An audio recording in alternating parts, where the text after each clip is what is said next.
Então, boa noite, pessoal. Sejam muito bem-vindos ao nosso primeiro giro de profissões do Pré-ENEM Digital da DRE de Tangará da Serra. Hoje eu tenho um prazer imenso de receber uma grande amiga minha, a Beatriz Siqueiros Rodrigues, nossa doutora, né? Reumatologista. Nós nos conhecemos lá no Rio de Janeiro, quando eu fiz a minha graduação em filosofia na Universidade Federal Fluminense. A Bia fazia medicina na UF também, e nós moramos juntas por alguns anos, né, Bia? Foi muito legal. Compartilhamos um gatinho maravilhoso, que é o Chico, né? Olha lá o Chico. Dá um oi pro Saudade, pessoal! gente. Ai, que lindeza. Oi!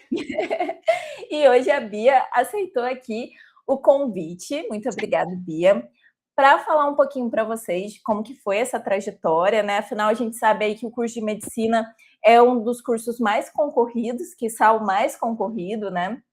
Muitas pessoas têm o sonho aí de se tornar médicos, né? E a Bia aceitou o convite para falar um pouquinho com a gente. Bia, vou deixar você se apresentar, falar um pouquinho sobre você. Oi, pessoal, tudo bom? Boa noite, bem-vindos. Obrigada, Rai, pelo convite, uma grande querida da minha vida, e que teve lá presente no inicinho dessa história, né? Quer dizer, não no inicinho, mas no início no início do Das início vitórias. das vitórias, no início das vitórias. É um prazer estar aqui com vocês. Gostaria de ter tido essa oportunidade de conversar com pessoas de outras profissões na época que eu estava no ensino médio. Então, aproveitem para tirar as dúvidas, tirar perguntas. Estou aqui aberta para qualquer dúvida que vocês possam ter e contar um pouquinho. Então, como a Rai falou, né, eu sou médica, formei na Universidade Federal Fluminense, lá onde eu fiz faculdade junto com ela, a gente morou junto.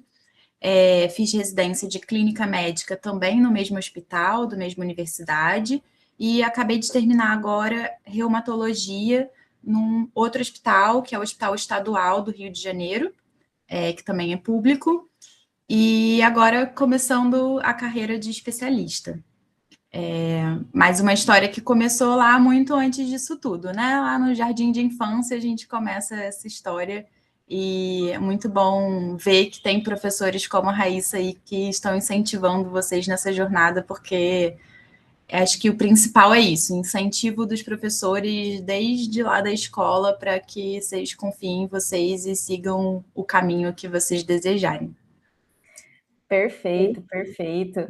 Bia, e como é que foi assim que você soube, quando foi e como foi que começou esse sonho da medicina? Que você falou, ai, quando eu crescer eu quero ser uma médica. Então, acho que muita gente tem uma certa idealização, né, da medicina e vem com aquela história desde do berço, às vezes, ou porque tem familiares médicos, ou porque tem pessoas de referência que são médicos, ou porque é um desejo dos pais de seguir a profissão e isso acaba influenciando a criança ou adolescente de alguma forma. Mas eu nunca tive muito isso na minha vida, assim. Então, nunca. Acho que desde muito nova, eu não era aquela criança que me perguntavam o que você quer ser quando crescer. Eu falava que eu queria ser médica. Acho que eu tentava até fugir um pouquinho disso, né? Acho que a percepção do cuidado com o outro, isso existia desde sempre, mas não era uma coisa que eu me via exercendo como profissão. Acho que na escola eu era muito mais da parte de humanas, da parte de artes, eu gostava muito de fazer projetos na escola, de feiras de ciências e organizar equipes, etc. E eu tinha muito medo por ser um vestibular muito concorrido, aquela coisa que às vezes os próprios professores falavam, se você não estudar desde sempre muito, você nunca vai conseguir. Então, apesar de estudar num colégio relativamente bom, eu estudava num colégio de freiras, um colégio particular de freiras, Eu sou do subúrbio do Rio de Janeiro, não sou de uma área central, então não era uma área que tinha os colégios mais de maiores excelências no Rio de Janeiro, em que as pessoas confiavam que seria possível passar para medicina. Peguei a transição ali de vestibular tradicional para o Enem. Então, quando eu estava no terceiro ano, existia o Enem, mas a maioria das universidades não aceitavam o Enem, era ainda vestibular tradicional, então você fazia uma prova para cada universidade. E essa questão, eu acho que muito do que os professores colocavam na cabeça de que você tem que estudar muito a vida inteira e de que se você não for o melhor da turma, você não vai conseguir passar, me tiraram um pouco esse desejo de seguir pela medicina. Então, acabou que no terceiro ano, eu não prestei vestibular para medicina, eu prestei vestibular para engenharia florestal, em Viçosa, que é a antiga Universidade Rural de Minas Gerais, e eu fui fazer engenharia florestal. Gostava muito da parte de biológicas também, de botânica, que todo mundo achava que é meio detestada, assim, a botânica da biologia, né? E eu fui novinha, assim, com um sonho de que eu ia fazer reflorestamento e salvar o planeta. Bem inocente, né? E cheguei na universidade pública, saí de casa, primeira vez que eu saí de casa, fui para longe, muitas horas de viagem, conheci a universidade pública de excelência, assim, a UFV é incrível para tudo, a parte de pesquisa, de extensão, de auxílio universitário, é uma universidade muito, muito, muito boa. Cheguei a fazer 2 anos desse curso, completei o ciclo básico da engenharia, mas em algum momento eu vi que não era aquilo. Então, assim, o medo que os professores me colocaram lá atrás de que fazer vestibular para medicina seria muito custoso, eu acabei por ver que não valia a pena se eu estava num curso que não era o que eu queria. Assim, era um curso muito bom, mas eu comecei a me decepcionar com a prática do dia a dia, que não era o romantismo de fazer reflorestamento e salvar o planeta, que não era bem assim. E aí, nesse processo, foram meses muito longos de dúvidas do que eu ia fazer, se eu ia largar a faculdade, se eu não ia largar a faculdade, se eu ia voltar para a casa dos meus pais para começar a estudar e seguir esse caminho aí que eu sabia que não ia ser fácil. Mas, por fim, depois de alguns longos meses, tendo o suporte da minha família, eu voltei para casa e comecei a fazer cursinho. Então, E aí, já nesse período, já era o período que o Enem tinha entrado na maioria das universidades, né? Então, na época do vestibular para medicina, já foi pelo Enem. Eu fiz 2 anos de cursinho, fiz 1 ano, não passei no primeiro ano. No segundo ano, eu não tive uma nota tão boa na redação, e as aulas de filosofia e sociologia ajudam muito para isso.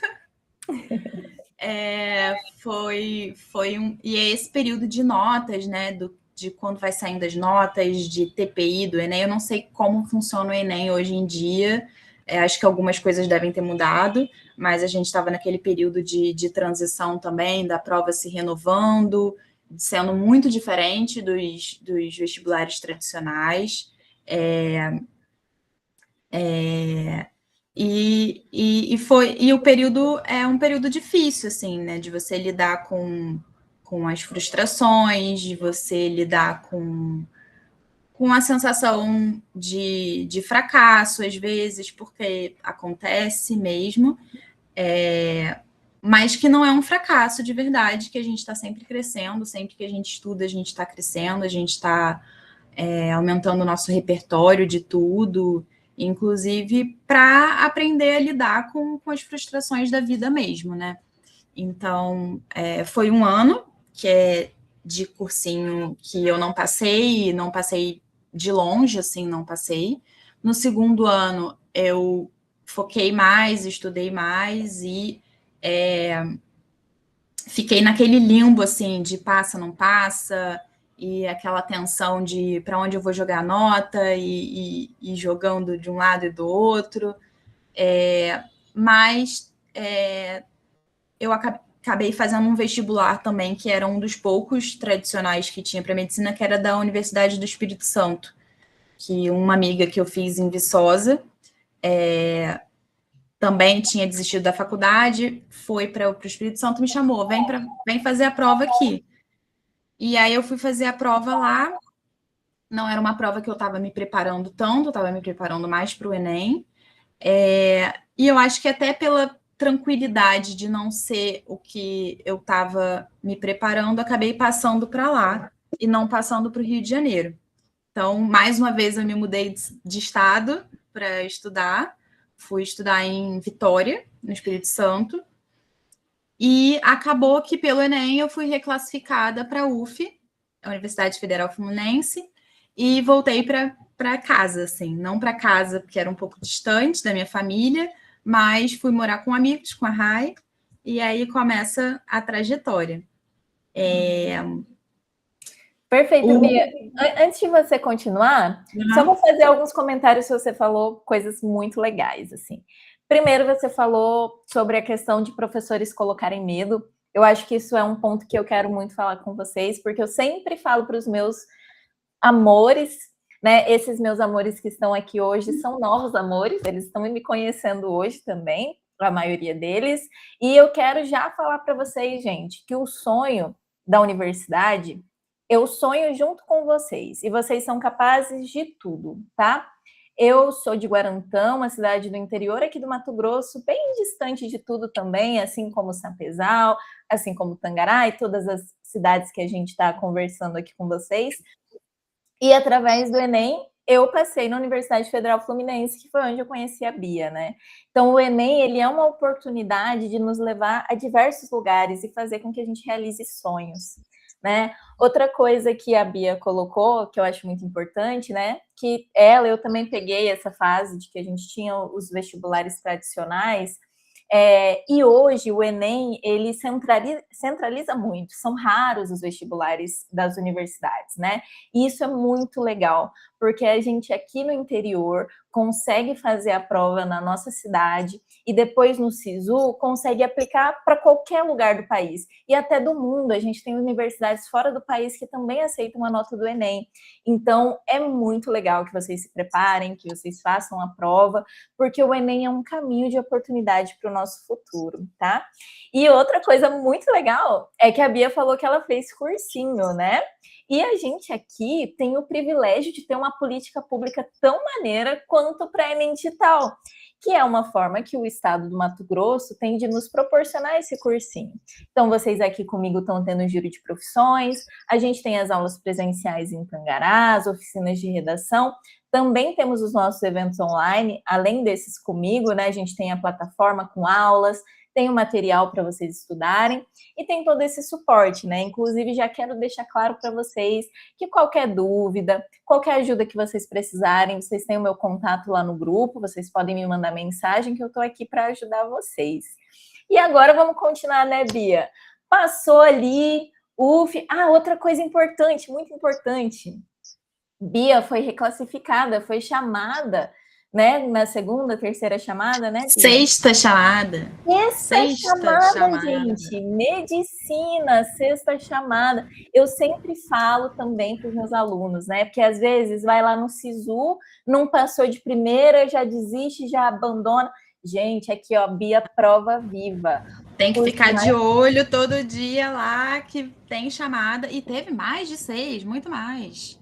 Exatamente. Cursos concorridíssimos que, o que acontece? As pessoas vão sendo chamadas, às vezes desistem, não fazem a matrícula, ou às vezes só fizeram, se inscreveram para poder ver se passava e tudo mais.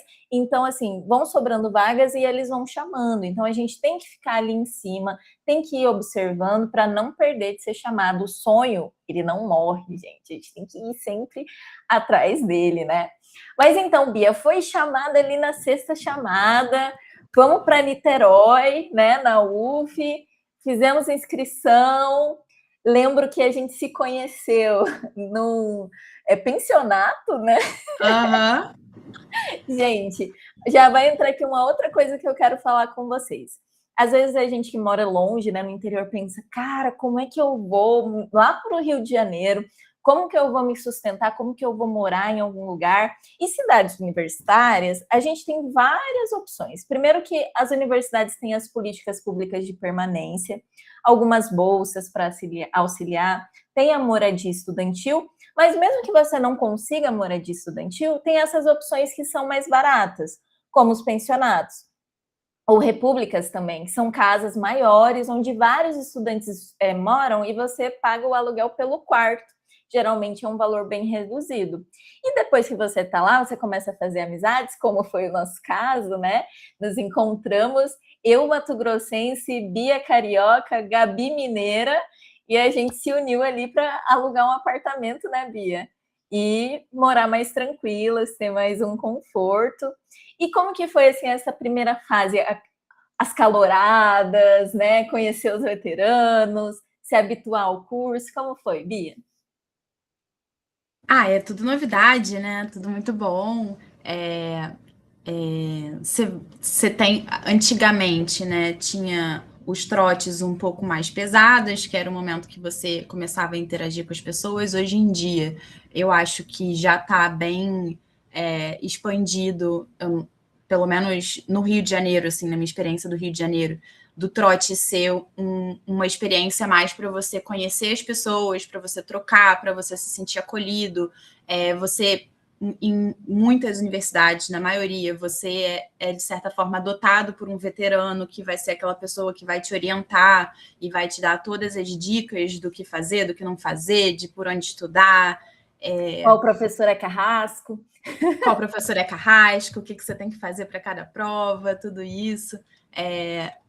E tem as festas também, né? As caloradas, as chopadas, que você conhece as pessoas, tem várias outras atividades que você pode fazer dentro da faculdade, tem os esportes, e aí tem muitos esportes que você possam imaginar, até Líder de torcida, gente. tem líder de torcida.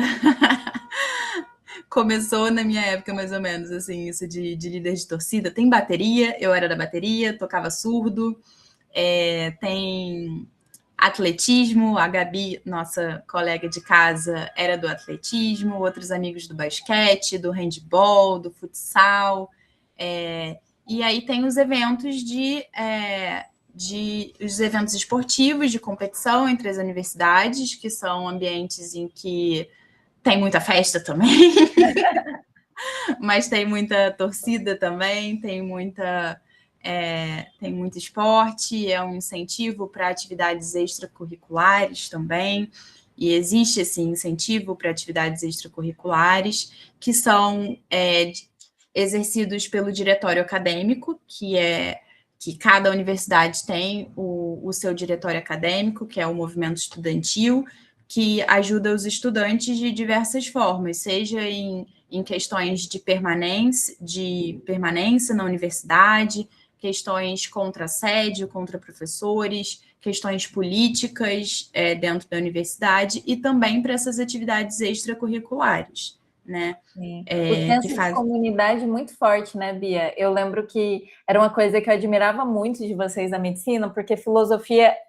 assim, era completamente desarticulada essa questão. A gente não tinha esse rolê dos esportes, realmente a galera da filosofia é cansada. E aí a gente não tinha as coisinhas que eu via que as meninas de medicina tinham, e o pessoal do direito, das engenharias tinham muito também, que é ter o moletom do curso, que é ter caneca do curso, que é ter... O de vocês era o leão, né? Leão, o mascote. O mascote, de ter todos os esportes, e aí tinham os jogos que eu lembro que vocês viajavam até para jogar, né? O de vocês, como que era o nome mesmo? Era Orem, só que virou Intermédio. Intermédia, e daí a galera do direito aos jogos jurídicos, né? Eu achava isso muito legal, apesar de ser cansada também, Não daria para os A gente esportes? voltava de viagem mais cansada do que ia, né? E sempre muito rouca. A Aham. gente voltava rouca Ai, de era muito, tanto gritar. muito bom. E Bia, teve quais durante a faculdade, qual foi a matéria que te fez mais sofrer e qual que foi a matéria que você mais gostou de fazer? Fez mais sofrer? Eu acho que foi uma matéria do primeiro período que chamava neurobiologia, que era uma bem de ciência básica, que tinha muita fisiopatologia, questão molecular, e assim, as matérias mais difíceis e mais difíceis de Uou! lidar costumavam ser mais no início mesmo, no ciclo básico. Até porque geralmente elas vêm muito descontextualizadas, né? Você aprende coisas complexas, diferentes do que você estava acostumada a ver na escola, de uma forma que não vem contextualizada. Então, assim, você entra na medicina, você pensa em ver paciente, né? Em tocar gente, em examinar, em tentar entender as doenças, e isso no início da faculdade não existe. A gente aprende mais ciência básica, que é muito importante lá na frente, mas que se fosse mais contextualizada para a prática do dia a dia, talvez fosse mais fácil do aluno encarar aquilo no início, né? Então, as matérias mais difíceis geralmente são no primeiro período. Mas não é um curso que costuma reprovar muito. Não. Diferente de uma engenharia, por exemplo. Na engenharia, o pessoal reprova bem, faz cálculo 7 vezes, 6 vezes. Aham. Na medicina é difícil ter reprovação. Uma vez que você entrou, a faculdade vai indo. E o suporte dos amigos é muito importante, estudo em grupo, treino pré-prova. E a matéria que eu mais gostei foi semiologia, que começou no quinto período. Aí, a partir do quinto período é quando você entra no hospital, você começa a lidar mais com o paciente, entender exame físico. E aí, semiologia basicamente você aprender quais são os sinais no corpo da pessoa, quais são os sintomas que ela pode estar te referindo, e aprende a examinar, aprende a conversar com o paciente, coletar uma história que a gente chama de anamnese, que é muito importante. Você saber o que perguntar, quando perguntar, como se aproximar do paciente, como examinar, e juntar essas pecinhas do quebra-cabeça para formar um raciocínio do que aquilo é num todo. Então, assim, essa matéria foi a que eu mais gostei e que eu acabei virando monitora depois de tanto que eu gostei. Mas acho que é isso. Foram essas Ai, duas. muito bom. E aí entra agora um gancho do que você falou, que você foi monitora, né? De algumas coisas que, até para encaixar com o que eu estava falando para vocês, gente, as políticas de permanência, né? O que a gente pode fazer que pode contribuir. Não sei se a monitoria que a Bia fez era remunerada ou não, mas dentro da universidade existem algumas funções que a gente consegue desempenhar e ganhar uma bolsa. Temos a iniciação científica, para licenciaturas, que foi o meu caso, né? Eu fiz o PIBID, que é a iniciação à docência, tem também as próprias monitorias, existem as bolsas de permanência, e com isso você faz atividades dentro da própria universidade, você compõe o seu currículo, que é muito bom para a gente também, dentro da área acadêmica, e consegue uma bolsa. Então, você consegue ali formas de ir se mantendo, né, de ir auxiliando nesse processo.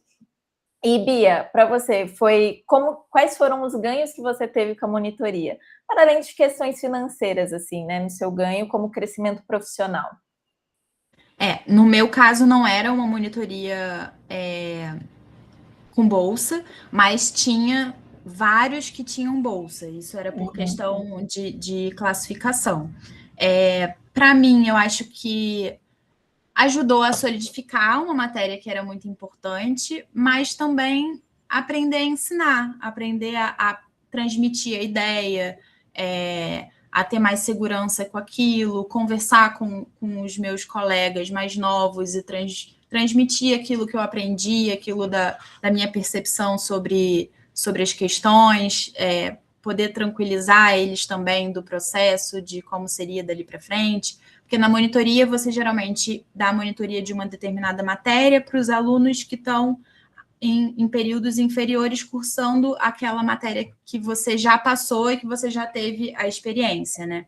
Então, isso é muito bom. Outra questão que a gente tinha lá também, além da monitoria, por exemplo, era um projeto de extensão que era um pré-vestibular social, que os alunos da medicina organizaram, os alunos da minha turma, organizaram do zero um projeto de um pré-vestibular social e nós tínhamos voluntários para dar aulas de determinadas matérias. E na época eu dei aula de química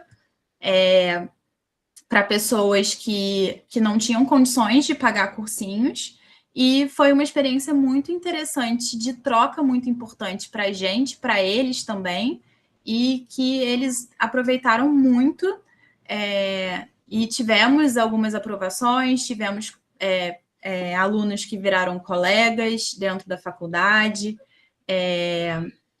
então é um ambiente que tem a possibilidade de ser muito protegido, ao mesmo tempo que é um ambiente que gera muita angústia, muita ansiedade, muita preocupação com o futuro. É um ambiente que vocês têm o suporte de muita gente querendo ajudar.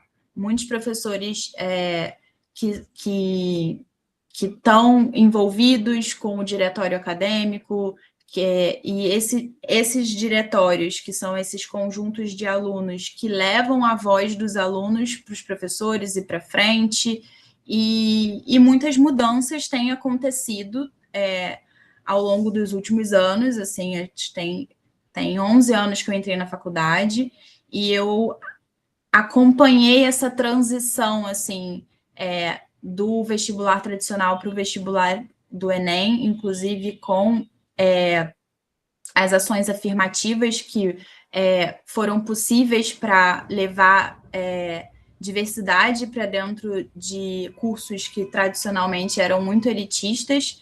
Então, junto disso, veio a necessidade de se conversar também sobre a permanência desses alunos, sobre como eles continuarem, e o diretório acadêmico ser uma grande força para esses alunos continuarem lá, e exercendo suas atividades, e com acompanhamento de saúde mental. A gente também tinha grupos de aulas extras, que na verdade não eram aulas, eram grupos de apoio para a saúde mental, onde a gente podia conversar sobre o que estava acontecendo, as angústias e tudo mais, e ter alguém ajudando e orientando. Tinha também alguns professores da psicologia e da psiquiatria que faziam acompanhamento psiquiátrico dos alunos, ajudando a manejar questão de ansiedade, depressão, que a gente sabe que pode acontecer tanto na adolescência, na escola, quanto dentro da universidade também. Então, é um ambiente que tende a ter muito suporte, a ter muito a quem recorrer. E quando você está numa universidade até do interior, né, que Niterói, apesar de ser zona metropolitana do Rio, tem muita gente que é de fora. Então, principalmente com o Enem, é uma cidade que recebe muita gente de todos os estados. Então, essas pessoas acabam criando núcleos familiares mesmo de suporte. Então, a Rai lá com a gente, vindo do Mato Grosso, a Gabi, que veio de Minas, vários outros amigos de turma que viraram amigos da vida, que são de outros estados, a maioria de outros estados, de Minas, tem gente de Goiás, e nós viramos família, assim, são as pessoas que vão dar suporte para vocês e continuar durante toda essa trajetória para o resto da vida. Sim, isso é maravilhoso, né? Ter essa possibilidade de ter pessoas de todo o país, culturas diferentes. Eu lembro, por exemplo, que o pessoal achava muito estranho o tereré, que eu andava sempre com o tereré. Sempre com tereré.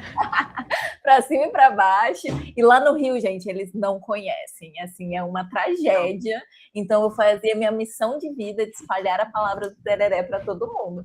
Porque, gente, o calor do Rio de Janeiro não ter um tereré é merece o tereré, merece tereré. Vai botar um chimarrão no Rio de Janeiro? Não tem tem como. como, né? Tem que ser tereré.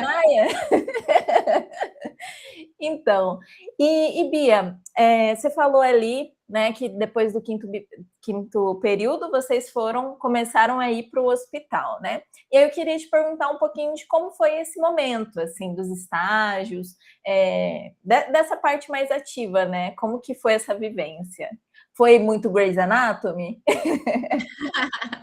Não, eu via muito Grey's Anatomy, tá? Antes de entrar na faculdade, mas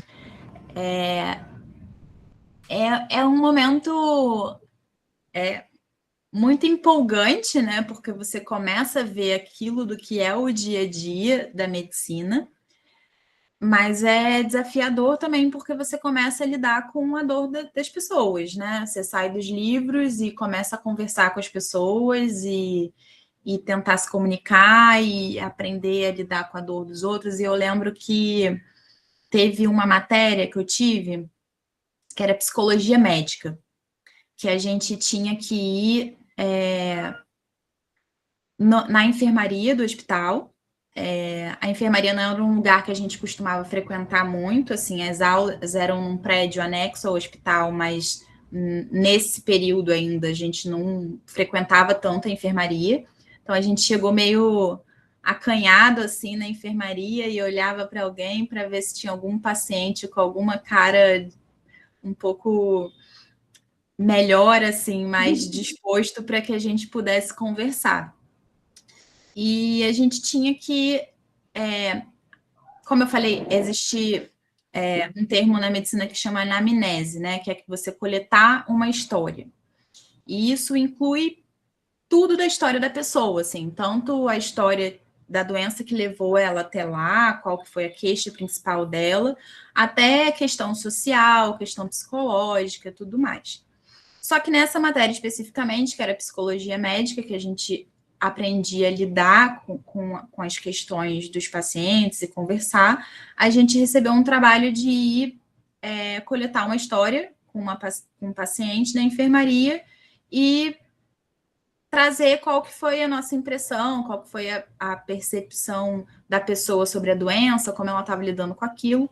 E a gente foi na enfermaria, eu e mais uma amiga, conversar com uma paciente. A gente encontrou a dona Yara, que era uma senhora que tinha uma irmã gêmea, idêntica, que ficava do lado dela o tempo inteiro, e ela estava passando por um câncer muito grave, em estado terminal, e a gente não entendia muito bem o que era, a gente não sabia ver os sinais clínicos, a gente não sabia, mas a gente conectou com aquela pessoa, com aquela paciente, com aquela família, e ela ficou algum tempo internada, meses internada, e a gente acompanhou todo o processo de fim de vida dela. Então, assim, a gente conectou com ela de uma forma que a gente continuou visitando depois que o trabalho tinha acabado. Então, a gente ia lá, conversava com ela, conversava com a irmã, ela falava muito sobre a espiritualidade dela, sobre o que ela acreditava, sobre a relação dela com a irmã, que era uma relação de um amor tremendo, sobre a relação dela com o marido que tinha falecido e o que aquilo significava para ela. E a gente acompanhou o final e a gente viu ela piorando a cada dia, sem entender o que estava acontecendo ali ainda. Mas eu acho que esse foi a minha primeira experiência com o paciente mesmo, que me conduziu para o resto da vida a como ver a relação médico-paciente, né? Essa paciente acabou falecendo, então acho que foi o nosso primeiro momento de luto, assim, de contato com a paciente, mas que foi de uma forma cercada de muito amor e de muito cuidado por aquela família, assim. A gente acabou indo na missa dela, e isso foi muito importante, assim, para o que a gente seguiu dali para frente sendo como médico. Então, acho que você ver o paciente para além da doença, entender o contexto social, o contexto em que ele está inserido, vai fazer com que você seja um médico melhor, independente do que escolha, sabe? Seja cirurgia ou não. Mas quanto ao Grey's Anatomy, não tinha pegação no quartinho, nunca vi. Acho que não, mas enfim, eu não escolhi a área cirúrgica, né? Escolhi a área clínica, então é um pouquinho mais diferente de Grey's Anatomy. O que eu faço hoje em dia é mais House do que Grey's Anatomy. Legal, também é uma série renovadíssima, né? Mas e aí, Bia, depois se você passa ali, né, pelos estágios, né, por essa parte final, terminamos ali. Vocês na medicina fazem também o TCC, uma monografia? Como é que é? Sim, a gente tem TCC. Escolhemos um tema dentro daquilo que a gente tem mais interesse durante a faculdade, ou mesmo quem já fez iniciação científica termina o projeto da iniciação científica, isso acaba virando o trabalho de conclusão de curso. No caso, eu não tinha chegado a fazer iniciação científica, então eu escolhi um tema que me intrigava muito e um professor para me orientar. Dos estágios, né? Medicina tem, que você perguntou da última vez, eu acabei não falando. Os estágios, eles começam um pouco mais para frente, né? Geralmente nos 2 últimos anos, que são os anos de internato, né? Que a gente chama. Que a faculdade, são 6 anos de faculdade, ela é dividida em 3 ciclos. Um é o ciclo básico, que são os 2 primeiros anos, que a gente tem essas matérias gerais de anatomia, fisiologia, o ciclo clínico, que é quando a gente começa a aprender as doenças e começa a entrar em contato com os pacientes, fazer exame físico, tudo mais. E os 2 últimos anos, que são o internato, em que a gente praticamente não tem mais aula teórica, a gente praticamente não fica mais dentro de sala de aula, tendo aula, a gente acompanha os serviços das diversas especialidades, né? Então, acompanha a parte de clínica médica, vai na enfermaria, acompanha a rotina do médico. Então, os 2 últimos anos você entende o que é ser médico no dia a dia, na prática, né?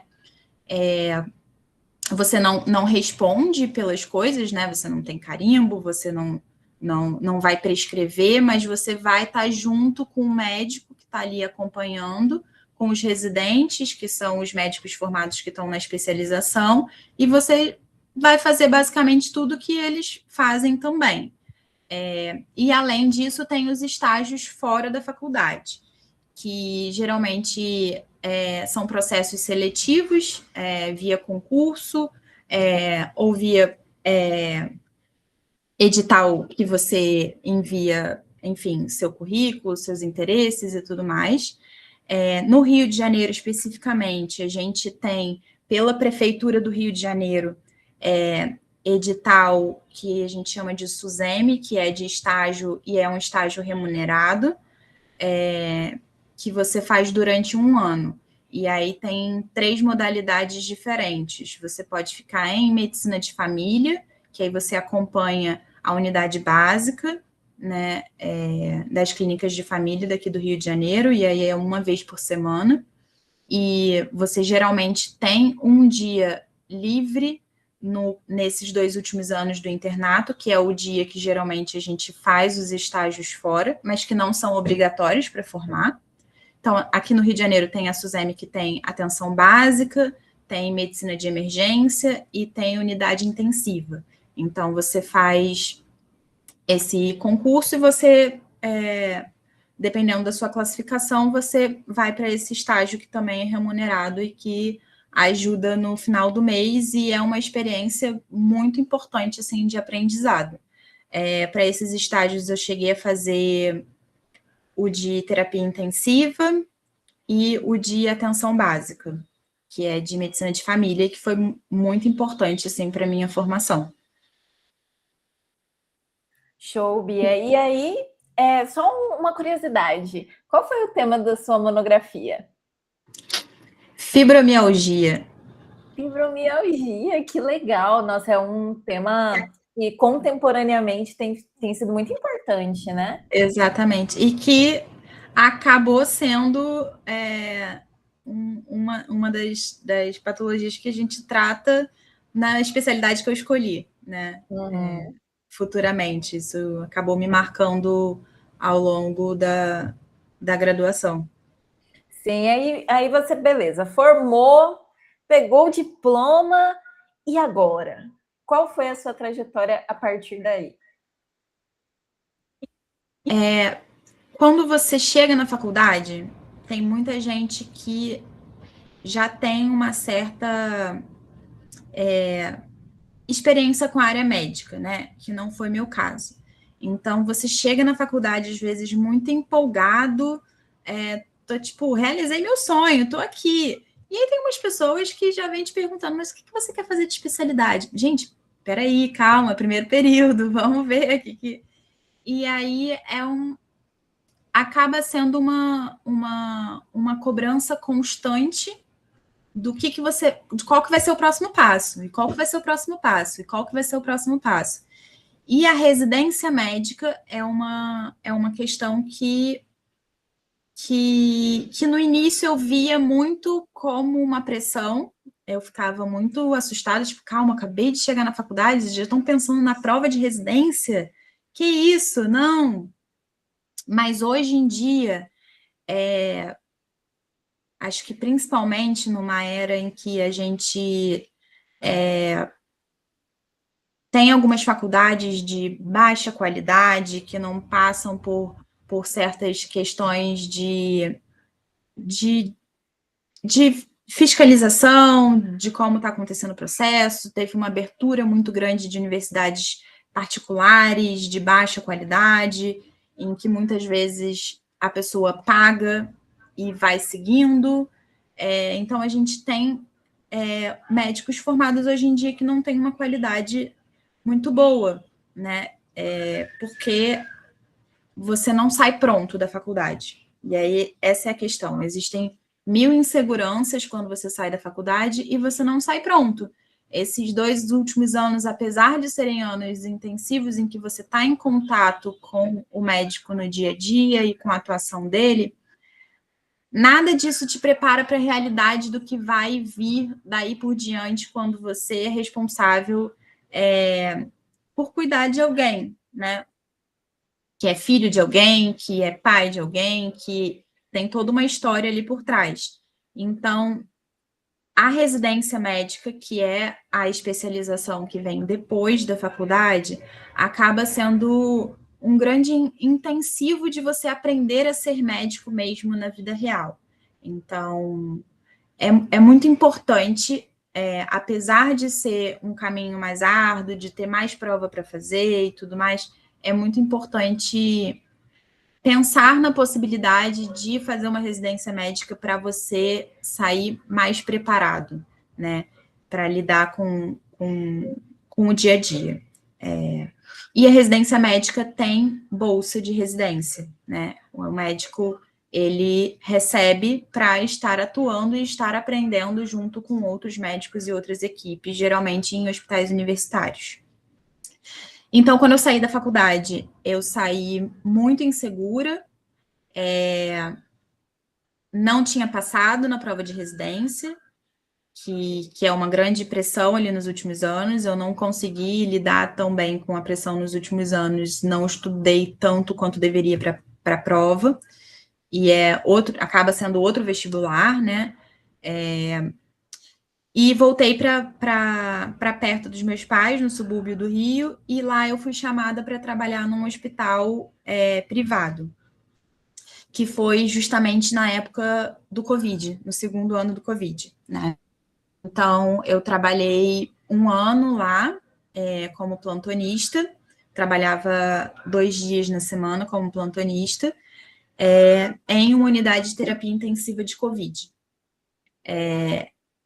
onde eu tinha suporte de outros profissionais mais experientes que podiam me ajudar a lidar com aquilo. Então, assim, é muito importante você saber para onde você vai recém-formado, para você ter um lugar em que você não esteja solto e perdido sem suporte de outras pessoas, porque a carreira médica é um aprendizado eterno. E a maior parte desses aprendizados você vai ter com outros profissionais que têm responsabilidade, qualidade técnica. Então, eu fui para esse hospital, onde eu tive muito suporte, muita ajuda, muito acolhimento dos profissionais de lá que me ajudaram nesse primeiro ano. E aí eu trabalhei poucos dias na semana para me dedicar para estudar os outros dias para a prova de residência. E aí eu passei para a prova de residência, voltei para a UF, né, para Niterói, que foi para lá que eu passei. E aí é outro processo seletivo, outra época de reclassificação e de ficar em cima na reclassificação. Também fui a última a ser chamada. E aí passei 2 anos lá, né, fazendo a residência de clínica médica. Porque quando você sai da faculdade de medicina, você não é clínico geral, como a gente pensa, né? Você sai médico generalista.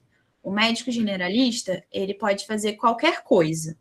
Pode fazer até uma neurocirurgia. Só que, se você não foi treinado para isso e acontecer alguma questão de erro médico, você responde juridicamente por imprudência, imperícia.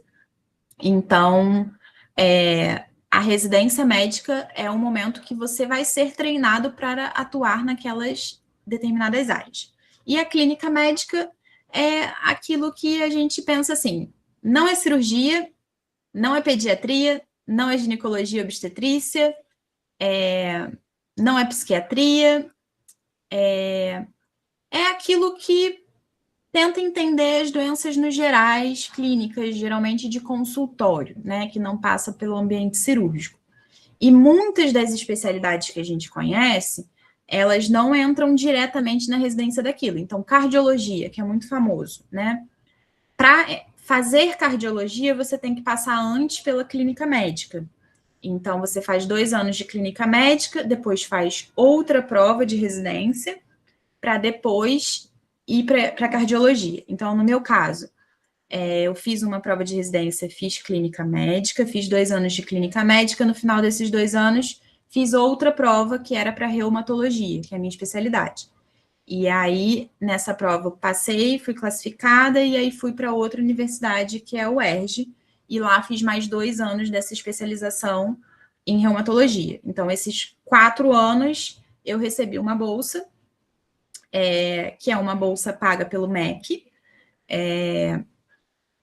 e você não precisa ser dedicação exclusiva. A bolsa não é um valor para morar numa grande cidade, que não é um valor muito alto. As horas de jornada de trabalho na residência são geralmente bastante grandes, assim, 60 horas semanais, no mínimo, algumas um pouco mais, outras um pouco menos, mas no geral é isso. E a gente pode trabalhar fora também, além da residência, não precisa ser dedicação exclusiva, né? Uma questão da medicina é que, pelo menos até hoje, não falta trabalho. Então, assim, você sai do mercado, você sai da faculdade, você tem trabalho. O que precisa ter cuidado é para onde você vai, né? Se vai ser um lugar seguro para você, para os seus pacientes, mas trabalho não falta, né? E uma outra vantagem que a gente tem é poder trabalhar em esquema de plantão, né? Então, quando você... Muito dos locais que você vai trabalhar acaba sendo indicação. Um professor seu te indica para determinado lugar, ou um colega seu que já formou e está trabalhando naquele lugar te indica para aquele lugar, porque estão sempre precisando de médicos em vários lugares, né? Então, você vai formando sua carreira já dentro da faculdade, como você é visto, como você é conhecido. Isso vai fazendo que você seja indicado para os lugares. E aí você se cadastra no determinado lugar e você pode ser plantonista fixo, né? Trabalhar toda semana no mesmo horário, naquele lugar, uma vez por semana, ou 2 vezes por semana, ou quantas vezes aquele lugar te contratar. Mas você pode ser também o que a gente chama de coringa. Você está lá naquela equipe, mas você não tem o seu horário fixo.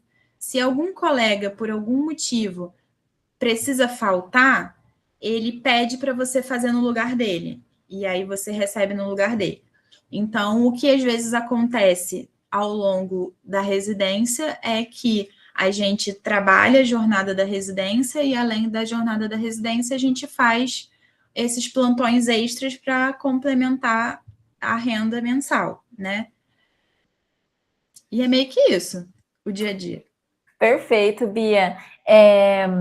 Uma coisa que eu achei muito legal na sua fala, que eu quero trazer para a galerinha aqui, é que é isso que você falou, basicamente da gente ter conexões, né?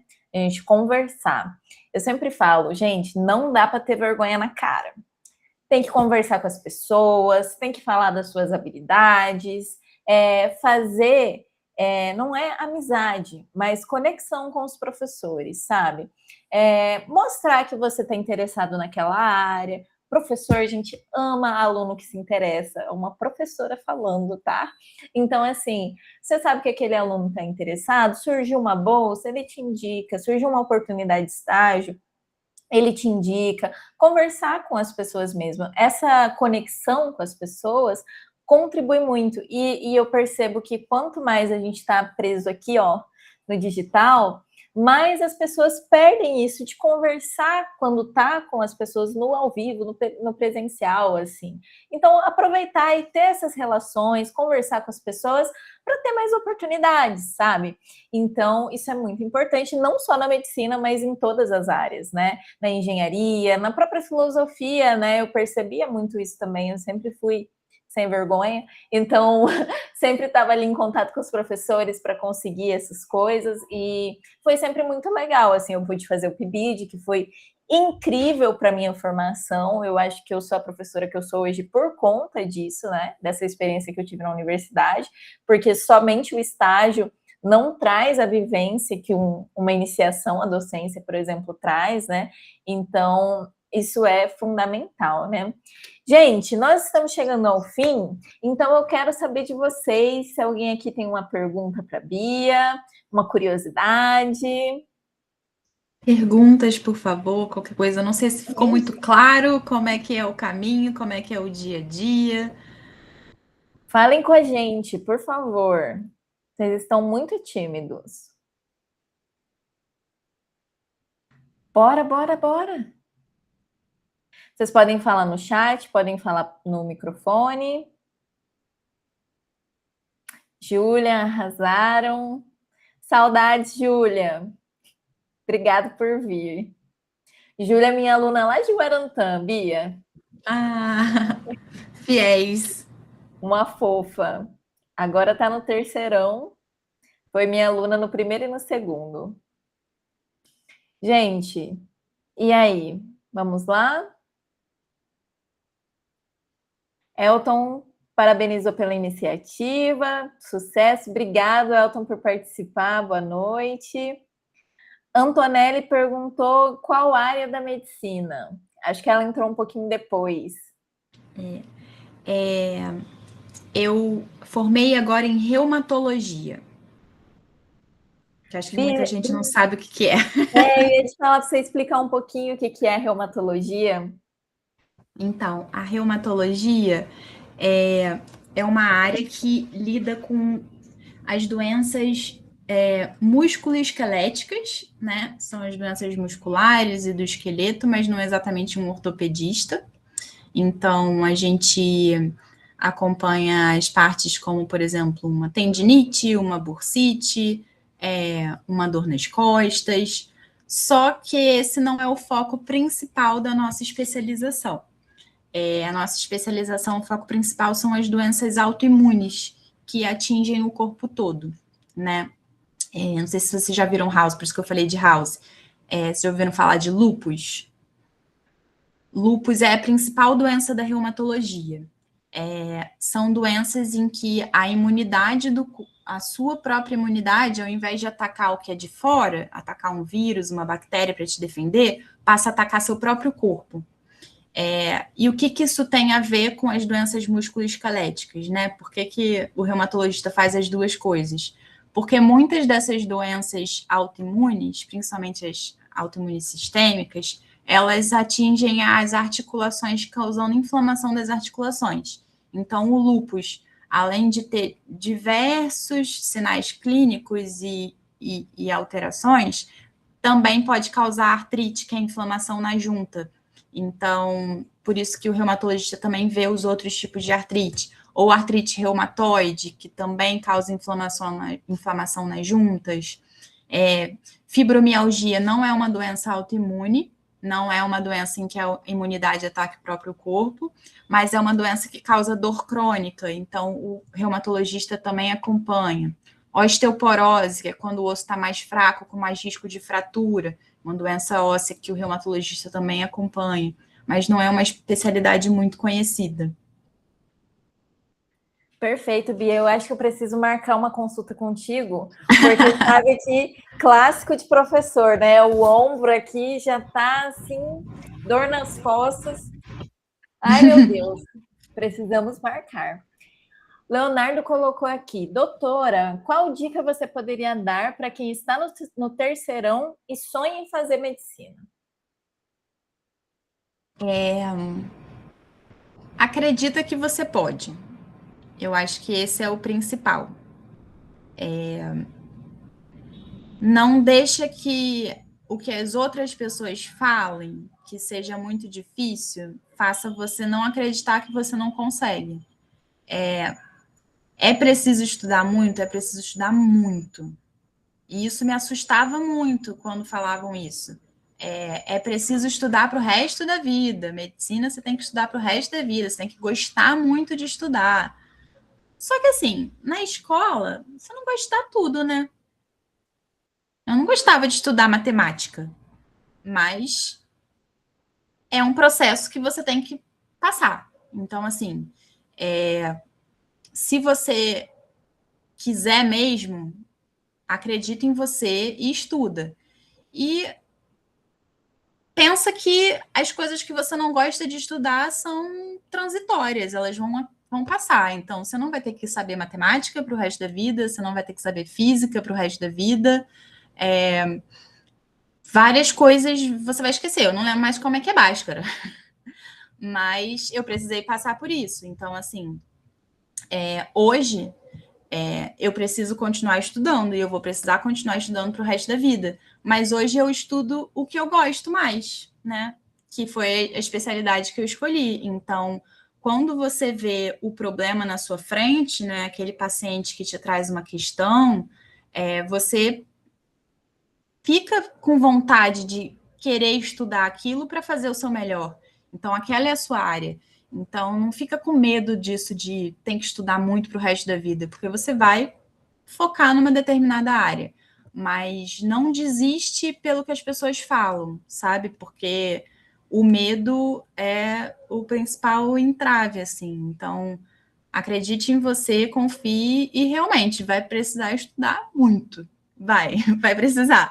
Mas as coisas ruins, elas passam. Olhar para as coisas como um processo, né? Que não é maior que a gente, é só um processo Sim. que a gente vai passar. E aqui no Pré-ENEM nós temos vários professores para ajudar vocês nesse processo, né? A Antonelli falou aqui, né, que ela está pensando em fazer biomedicina nuclear. O que você acha, se você tem algum comentário sobre essa área? Olha, eu confesso que eu não sei o que faz biomedicina nuclear, não. Desculpa. Também fiquei curiosa. Não sei. Eu conheci já um colega que fez física médica, que eu não sei se tem relação com biologia nuclear, mas ele estudava um pouco das máquinas, por exemplo, de ressonância. São é uma ciência que estuda aparelhos que auxiliam no diagnóstico, né? Mas eu não sei se biomedicina nuclear tem a ver com isso. Não sei, desconheço. talvez vai ali para a área dos exames, né? Que a galera da biomedicina está bastante ligada a isso, né? Dos exames laboratoriais. Aqui, biomedicina neuromuscular seria mexer com radiologia, estrutura óssea, mas é isso também. Assim, tem muita relação com a radiologia, né? A radiologia é uma especialidade médica, mas mais para a parte de laudos, né? Então, assim, o médico avalia a imagem já pronta e ele lauda o que ele vê.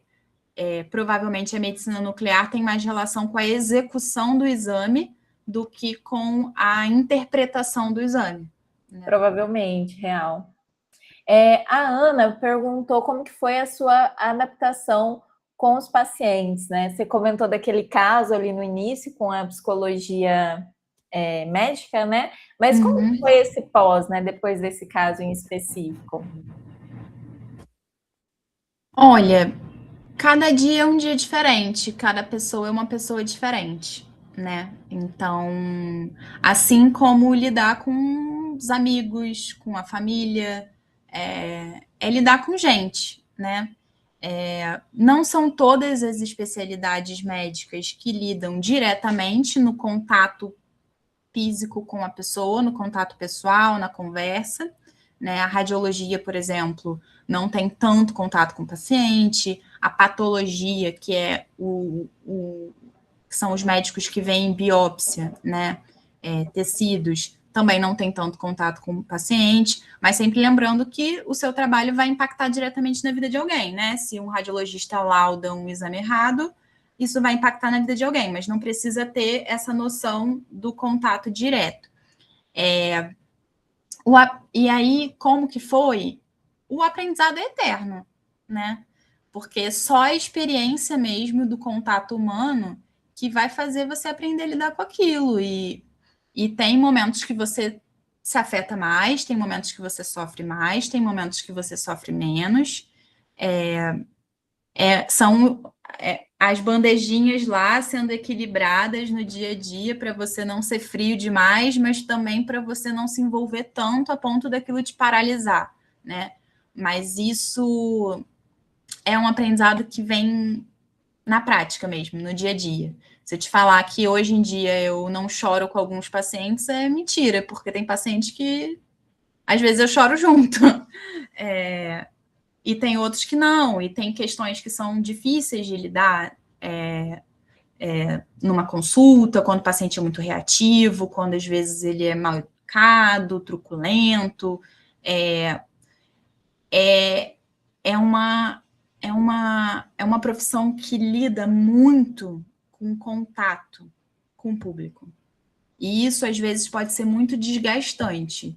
Se você não souber filtrar muito bem, e eu não estou falando que vocês têm que saber isso, não, tá? Porque isso vem com o tempo, isso vem com a experiência, com a prática, com a troca. Quando você não sabe filtrar muito, às vezes você leva muita coisa para casa. E isso fica pesando aqui, a nuvenzinha do outro fica em cima de você. Então, um conselho a dar é investir muito na saúde mental de vocês, na qualidade de vida, de praticar um exercício físico, que ajuda em várias outras questões, se possível, buscar suporte psicológico para seguir, porque é um aprendizado diário e você só vai aprender na experiência mesmo, de lidar com o outro. Perfeito, Bia. Eu também, como professora, também foi o mesmo processo. Antes de fazer o PIBID, inclusive, eu tinha horror à ideia de ser professora. Eu estava em filosofia, mas estava desesperada com a ideia de que a minha profissão seria ser professora. E aí, quando eu comecei com o PIBID a ter contato com os alunos, e é justamente isso, né? Cada turma é uma turma específica, cada aluno é um aluno, passando por coisas diferentes, e a gente sempre aprende, né, com cada um, e vai crescendo, e vai, com a experiência, melhorando. Arley falou como e quando a doutora desenvolveu uma boa comunicação e perdeu a timidez. Tá falando bem, hein, Bia? Então, isso vem de casa, né? Não tô falando que eu desenvolvi isso de casa, não, tá? Mas isso vem da história toda de vocês, de como vocês lidam com a família, de como vocês lidam com os amigos, de como vocês interpretam essas relações. Então, eu ainda sou uma pessoa tímida, sou uma pessoa reservada em algumas questões, mas tudo aquilo que a gente exerce, eu já ouvi isso algumas vezes e eu gosto muito de psicanálise, e aí eu acabo vendo muito sobre isso e tendo o meu próprio processo também, né? Então, que me ajudou muito nisso, na comunicação. Mas uma das coisas que eu ouvi uma vez foi que nós somos personagens, né? Então, eu, quando estou sendo médica com um determinado paciente, eu sou um personagem ali, né? Não é que eu seja falsa, mas ali eu estou exercendo a função de um personagem.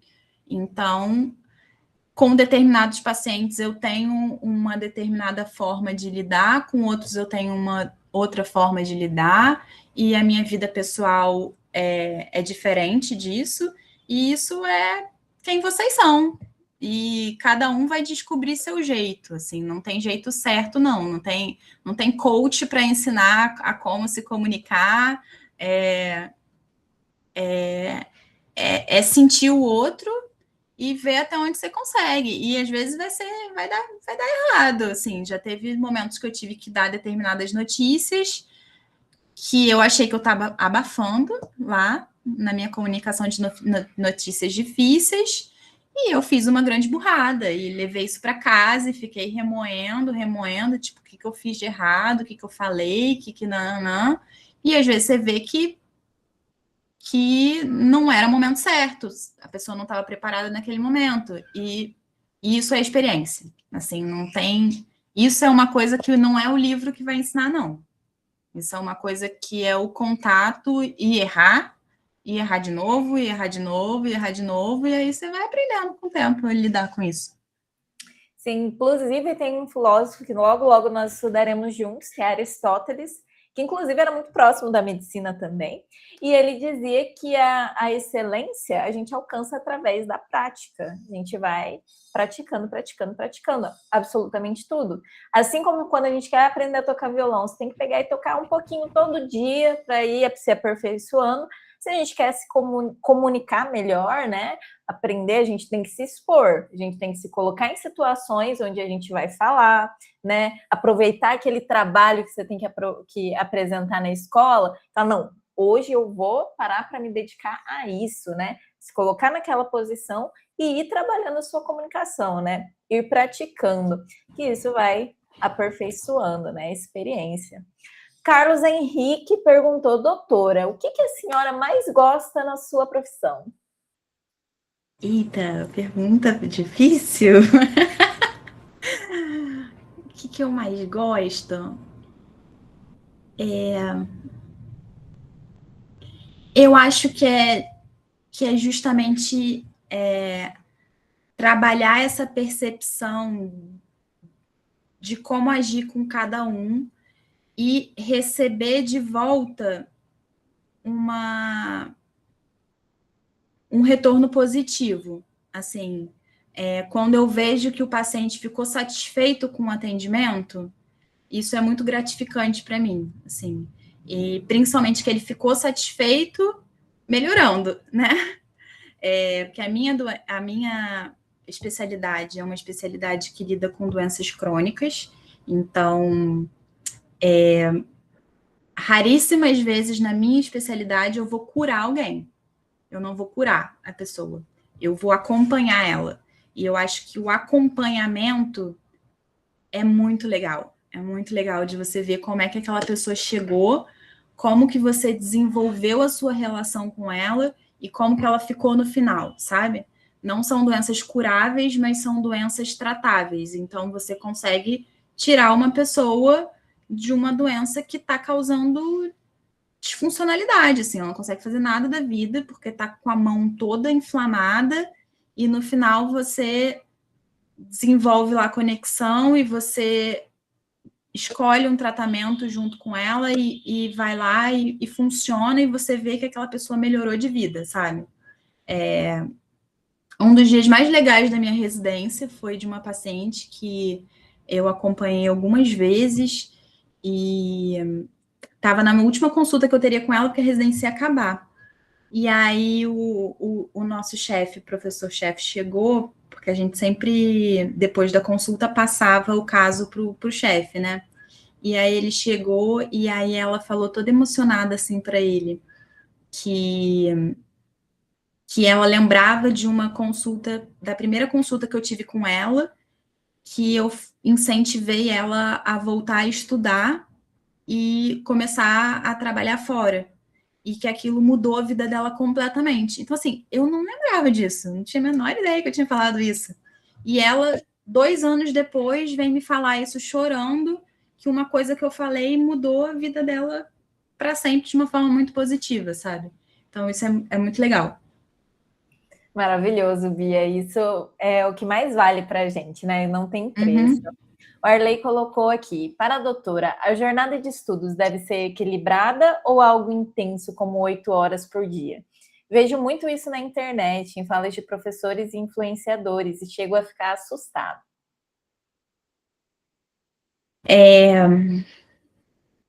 Então, eu acho que depende de quanto tem, de qual que é a sua realidade, né? De qual que é a sua realidade de rotina, do quanto você pode se dedicar a isso, se você precisa trabalhar fora, enfim. Isso depende muito de como é o seu método de estudo, de como você aprende. Não tem tanto fórmula mágica, né? E a gente vem assim de eu venho, né, de um lugar de muito privilégio em que eu pude me dedicar exclusivamente àquilo por aquele tempo, né? Não é a realidade de muita gente. Então, é importante muito estudar, mas é importante você ajustar isso através de feedback também. Então, assim, fazer questões, fazer prova, ver o quanto que você está indo para ver o quanto mais você precisa estudar. Então, às vezes, o direcionamento é muito importante, porque você gasta 8 horas lendo um livro enorme e essas 8 horas não vão ser tão eficazes quanto você direcionar mais o estudo para fazer questão e estudar em cima das questões. Então, assim, eu acabei de passar por uma prova agora de fim de residência, em que eu tinha um determinado tempo para estudar, e aí eu comecei lendo pelo livro, porque eu queria saber tudo do livro, né? Só que eu não sou uma pessoa que aprende bem lendo, que aprende bem só lendo texto sem contextualizar. Então, eu passei uma semana assim, fui fazer as questões, não deu certo, não estava dando certo, e aí reajusta. Então, isso depende muito de pessoa para pessoa. Tem gente que tem muita facilidade, tem gente que tem mais dificuldade, mas estudar é muito importante, assim. Então, vão ser horas que você vai dedicar do seu dia, sim. O quanto eu não consigo te dizer. Você e o tempo vão dizer. Né? Sim, inclusive eu já vou aproveitar aqui para falar para vocês. Esse é um assunto muito importante, relevante aí nessa nossa jornada. E aí, Arley, um próximo evento que nós vamos ter, eu ainda não tenho a data para passar para vocês, mas eu vou fazer a divulgação. A gente tem aqui conosco hoje à noite o psicólogo Leonardo Blemer, que é nosso parceiro, e a gente vai fazer um papo cabeça justamente falando sobre essas questões. As formas diferentes de aprender, as formas diferentes de estudar, porque não é necessariamente sobre tempo. Tempo é muito relativo. É sobre a qualidade de estudo, porque como a Bia falou, se eu passo 8 horas estudando de uma forma que não me é produtiva, que eu não aprendo, é muito negativo. Pode, inclusive, me causar uma aversão àquele conteúdo, né? Enquanto quando eu descubro a forma correta, que eu aprendo mais, formas de fixar, e realmente fazer questão, gente, é uma das formas mais eficazes, tá? Porque a gente vai se preparando para o que a gente vai enfrentar ali no dia, né? As questões. Então, a gente vai desenvolver aí uma conversa sobre esses métodos. Quando assim que eu tiver a data, eu vou divulgar para vocês, vai ser online também, então todo mundo vai ter possibilidade de participar e vai ser bem legal. O Carlos fez uma pergunta e, gente, eu vou colocar como a nossa última pergunta, que já passamos um pouquinho aí do tempo, mas fiquei muito feliz com as perguntas de vocês. O Carlos perguntou, Bia, já teve algum paciente que você ficou sentida com a condição dele? Nossa, a maioria. Eu levava para casa todo dia. A maioria. Mas tem umas coisas assim que são uns tapas na cara, assim, que você não tá esperando também. Não literais, tá, gente? Não é tapa na cara literal, não. Nunca ganhei. Mas sempre, assim, sempre. E se você não se afetar com aquilo, não tá muito bom, assim, não tá muito certo, não. A gente se afeta, mas a gente tem que saber também até que momento a gente se afeta, né? Porque lidar com coisas difíceis todo dia. Então, mas não fiquem com medo disso também, não, assim. Isso não é uma coisa para se preocupar, porque vai acontecer e é até importante que sim, que aconteça. Vai alcançando um equilíbrio, né? De entender até onde você pode auxiliar, sentir para conseguir se importar, para ser humano, né? Mas também conseguir, você tinha falado antes que eu achei perfeito, conseguir não se paralisar. Porque se a gente sente demais, não consegue se mover mais, né? É paralisante. Então, realmente é alcançar o equilíbrio, a prática, a experiência, né? É isso. Gente, eu quero agradecer a presença de vocês aqui hoje conosco. Foi muito legal, adorei as participações de vocês. Obrigada, Arley, gostou bastante. A gente vai ter outras, né? Depois das férias, eu vou fazer um outro de medicina com a nossa outra parceira, né, de casa, que foi a Gabi. Então, vamos ter Gabi de medicina, vamos também, estou tentando trazer um programador ou uma programadora para falar com a gente sobre as profissões tecnológicas, e vou aí conversar. E também tem uma pessoa muito especial, também do Rio de Janeiro, que eu pretendo trazer aqui, que é uma pessoa formada em produção cultural, que hoje está fazendo a produção do Big Brother Brasil, gente, global, minha amiga Carol. Então vai ter muito. Semana que vem tem final. Pois é, estou aqui, médica também vê Big Brother, hein? Filósofa também. Não é só de se ler livros que vive, né? Não. Gente, então muito obrigada por estarem aqui. Muito obrigada, Bia, por ter vindo. Foi maravilhoso. Adorei a nossa conversa. Você contribuiu aí para a nossa educação, né? Para o futuro dessas crianças lindas. E muito bom te ver. Eu estava morrendo de saudade. Também. Chico também, muito bom poder ver ele. E ele sumiu, foi embora. Mas ele participou a maior parte da reunião. Estava aqui atrás, sim. Gente, pode falar. Muito obrigada pelo convite, Rai, obrigada. E aos alunos, coragem, força, confiem em vocês. Estejam perto de gente que levante vocês para cima. Que sorte de vocês terem uma professora como a Raíssa. E boa sorte aí na jornada. Estudem, mas não fiquem com medo do estudo. Ele é o que vai levar a gente para frente sempre. E as frustrações, elas vêm, gente, tá? Eu acabei de passar por uma reprovação numa prova importantíssima da minha vida. Tô a semana arrasada com isso, arrasada. Mas é isso. Vida que segue, vai ter outras oportunidades e assim a gente vai seguindo o resto da vida. É isso. Não desistam. Exatamente. Eu vou usar aqui a frase do meu filósofo de especialidade, que é o Nietzsche: o que não mata fortalece. Então a gente pega essas frustrações, sente a dor que tem que sentir e usa elas para ficar mais forte e para próxima. Não bota debaixo do tapete, não. Sente o que tem que sentir e depois, ó, pra Exatamente. frente. Exatamente. Gente, muito obrigado. Eu vou mantendo vocês informados das próximas. E qualquer coisa, gente, que vocês precisar, vocês sabem que podem contar comigo. Só me achar lá no grupo e me mandar mensagem que eu tô aqui com vocês.